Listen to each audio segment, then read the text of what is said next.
Say, kids, what time is it? It's kind of like watching TV, but, in your car. What's going on, Mike the Intern? Jay Stevens, 104.7 The Cave. It is Dark Side of the Stream, episode Kings of the World. 209. This week was Jay's pick, Lolla, the story of Lollapalooza on Paramount Plus, which is a 3-part episode that talks about how this very famous festival that's run for, God, now it's almost 32 years. Well, it took a little break and then came back, yeah, right? COVID, but it's been in different forms. It used to be a touring festival. Now it's just kind of a singular one time in a different location festival. And we'll get into that.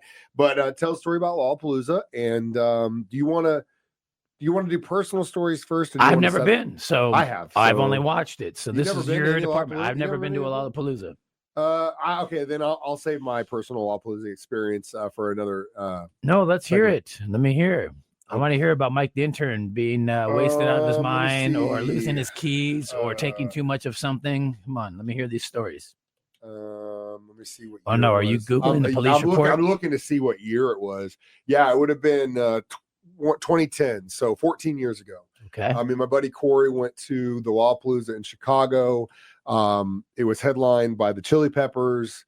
Coheed and Cranberry were there. Got to see Gnarls Barkley. They were like literally everywhere that year. Remember Crazy? I remember that was a big smash. That one right? was huge. And then he dipped out.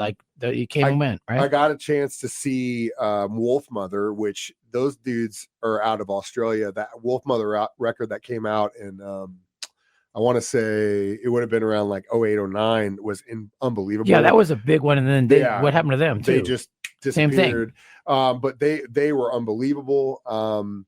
It was just like a really, really stacked lineup. And then the crazy thing about it was me and my boy, we stayed kind of close to Grant Park, which is where they hold Lollapalooza, got a hotel, and my buddy that went, he's a very fair-skinned guy. Didn't bring any suntan lotion at all. So we're outside for 12 plus hours a day. Grant Park. It's August in Chicago. You got sizzled. Oh, bro, like second, third degree burn. It's bad. And I was so intoxicated that I kept forgetting. And I'd be like, oh my God, dude, can you believe this? And he just screamed. And I was like, oh my God, I'm so sorry. And the dude, it was,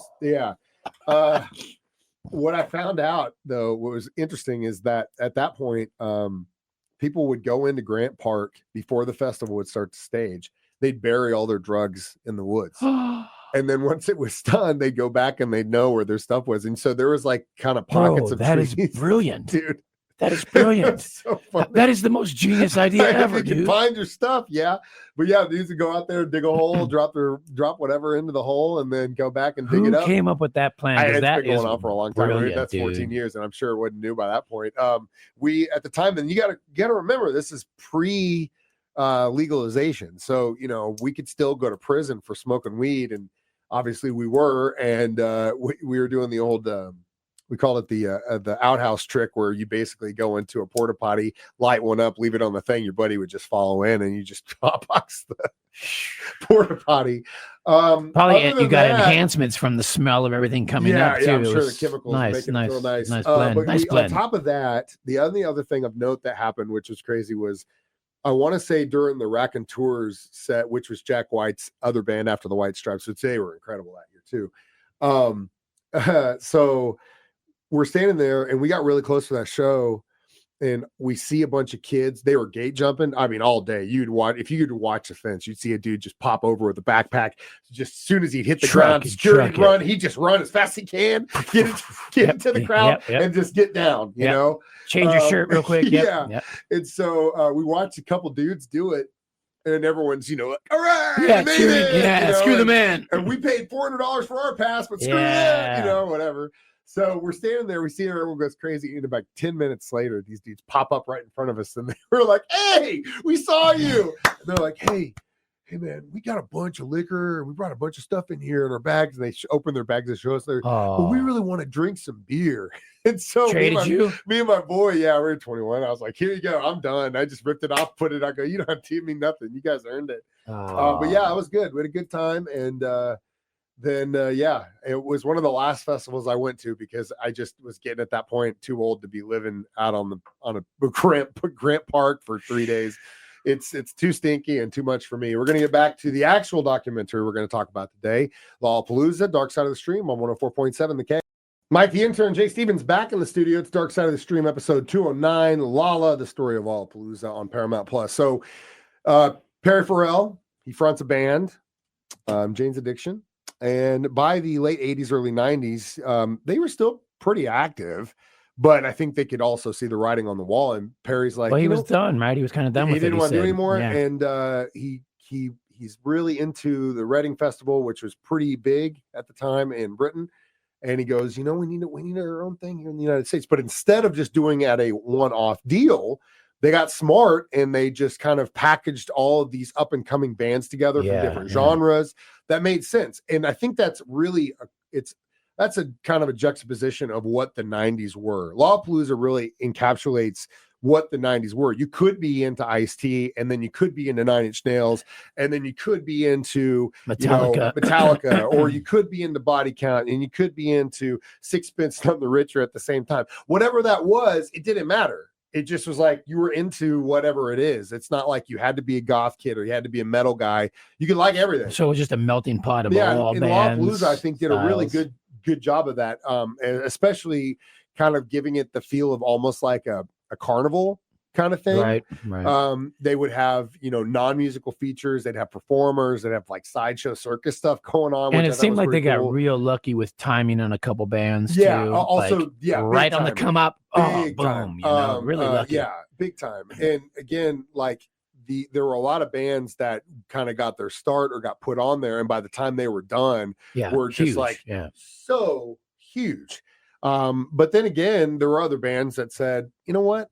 We're not going to do it because, there was a band that almost did it, but it didn't really work out in the favor. And we'll talk about that next. Dark Side of the Stream continues on 104.7 The Cave. Mike the Intern, Jay Stevens in the studio, Dark Side of the Stream, episode 209. This week we're doing Lolla, the story of Lollapalooza. It was Jay's pick. And so we kind of discussed the infancy of the festival, which would continue to gain in popularity. 92, 93 were huge for the year. Yeah, big years, right? And then eventually they start playing for 94. They reportedly offered Nirvana, I think, like $10 million just to do that festival. Wow. But Kurt said no. And they dropped out. He wasn't in a good headspace. And within, a few days later, after they dropped out, he would be found dead in his home in Seattle, Washington. So, very, very crazy time for that. And then again, Courtney Love, even after that happened, would make guest appearances at shows while the Smashing Pumpkins were there. And they'd talk about loss. And then she'd sing a couple songs, which was weird. But again, this festival, and when you watch a documentary, you see how many cooks were in this kitchen, right? Like Perry Farrell is like the head, like the face, or like was the visionary kind of. With, as we all know, those guys are great, but when it comes to actually fulfilling those ideas, you need some business guys, and there were a lot. Watching the documentary and seeing some of the things behind the scenes that I wasn't really familiar with, other than Perry being involved. How it was able to work with so many people involved and so many different personalities, i.e. Perry Farrell and everybody else, that's also a miracle in itself. That you had all, because usually when that happens, there's infighting, things aren't going right, there are people taking a side deal, all that stuff. These guys knew the goal and they stuck to it. They wanted to keep it clean, keep it uncorporate. Keep it as uncorporate, almost musician driven as possible. Right. And when you see some of the photos and video behind the scenes with the bands and stuff, you could see they loved it. Yeah. Because I think the pressure of them having a successful tour was gone. They got to be on the road with it their friends. It was great seeing bands that were up and coming, like Nine Inch Nails and Tool on there too. Nine Inch Nails, their laptop screws up, or whatever. but again, like we said, like you got to remember this stuff. This started in 91, and that was really like the first foundation year. So many great records came out that year, but it wasn't like what grunge would become 3 or 4 years later in 94. So you kind of got to see the infancy of some of these bands, like you mentioned, and then kind of watch them grow until they got so big that they weren't going to be doing Lollapalooza anymore, at least in the festival thing.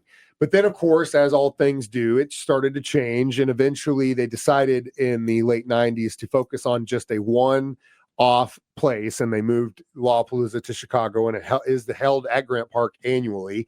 It has been since they decided to do that. They also do one in South America, I believe. Yeah, I think so. Yeah. They've done Europe. I've heard they've done. Gosh, they did an India one, which that would have been wild. It's got to be difficult to tour it. To do it as a touring thing, be very difficult logistically. And that brings me to my next and final question before we talk about our reviews in the next segment, and that is, do you think this is going to survive? Because in the last few years, we've seen a lot of festivals across the country say, you know what, it's not feasible for us to do this anymore. Yeah. The cost of the production, the cost of doing this, it's just too much. And then someone's going to have to eat that. And if they take a festival ticket where it used to cost $600 for 3 days, and now it's going to cost $1,200. Yeah. You're not going to sell any tickets. You're not going to get guys going, man. So is that what do you think the writing on the wall is telling us? It's going to be like a lot of things. It might have to crumble before it comes back again, in a new form. Or change up how they do it. Yeah. It's not a bad. I mean, I say this all the time. These concerts tickets are $600, $800. People are still selling the arenas out. So I don't know who's buying these tickets. I'm not spending $600-$800 on a ticket, So you have to stop buying the tickets. If you wanted the price to come down, you got to stop buying tickets, man. Somebody's doing it. There was a recent show with an artist that I had probably seen 3 times. He just put out a record. His tour went from small arenas to now like T-Mobile Center, Scott Trade Center. Yeah. Tickets went up like almost 4 times. Yeah. And again, at that point, I'd seen him for, I think the lowest I ever paid was like $35. Oh, those are and now you're talking about spending almost $300 for the same that's seat. Still cheap, dude. Yeah. But still, like, that's the thing. It's just like for some people, kids I've never seen them. I hope that sucks. You're going to pay that. I know you hate Motley Crue, but those guys from this Vegas thing, they're charging $800 a ticket across the board, pretty much. It's like, dude. And you love those guys. Yeah, but I'm not going to fork over. No, my kid wanted to go see Billie Eilish. I'm like, there's no way I'm paying $800 a ticket for you to go to see Billie Eilish. Sorry. It's not happening. Yeah, it's crazy. It's crazy. But again, like you said, it's going to have to break before we rebuild. Everybody stop buying concert tickets for a little while. Yeah, I don't know how that's for a little while. I don't know how that's going to work itself, but we'll see. Either way, we're going to come back with our reviews next. Dark Side of the Stream on 104.7 The K. Yeah. Mike, the intern, Jay Stevens, back in the studio one more time. Dark Side of the Stream, episode 209. And we did Lolla, the story of Lollapalooza. I give it, just standard 3. Yeah, I was going to say 3. I wouldn't anything I didn't know. I didn't know much about it, so it was good for me to kind of That's cool that you got to do it. Is that a little bit after your time, really? Yeah, it was that was not my scene. It really, was my scene for sure, all the way from when it began. That's really where my wheelhouse of everything.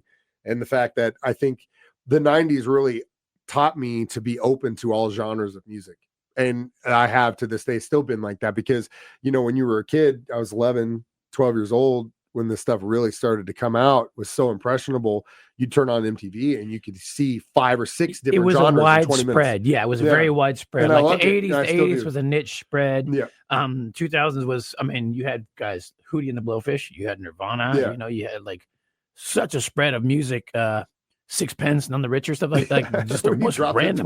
Yeah, right. Neither one of us listen to that band, but again, like that's valid, and I think that's why I am so crazy about different genres of music because that taught me that you don't have to pigeonhole yourself into some form. No. Meanwhile, we're gonna play Pink Floyd and Led Zeppelin for the next hour, guys. Hey, that's what the people want. Either way, 3 on this one. Next week, it's my pick, and we're going to do the new documentary on Max. It's called Yacht Rock. You stole my pick. Which it's fine. We're going to watch it either way. I saw the commercial for it on Facebook and Yacht Rock, and I watched it, and I go, I almost tagged you, and I was like, no, I'm stealing this for my pick. And that's why I didn't say anything. Watch us do this live on 9 a.m. YouTube and Facebook. I play it during my show at that point. You can also listen to it during Jay's show at 6 p.m. or to listen to us do it as a podcast for free on our 104.7 The Cave app. I am Mike the Intern. I am Jay Stevens. Jay Stevens. We watch movies, so you don't have to. You don't have to. Dark Side of the Cave.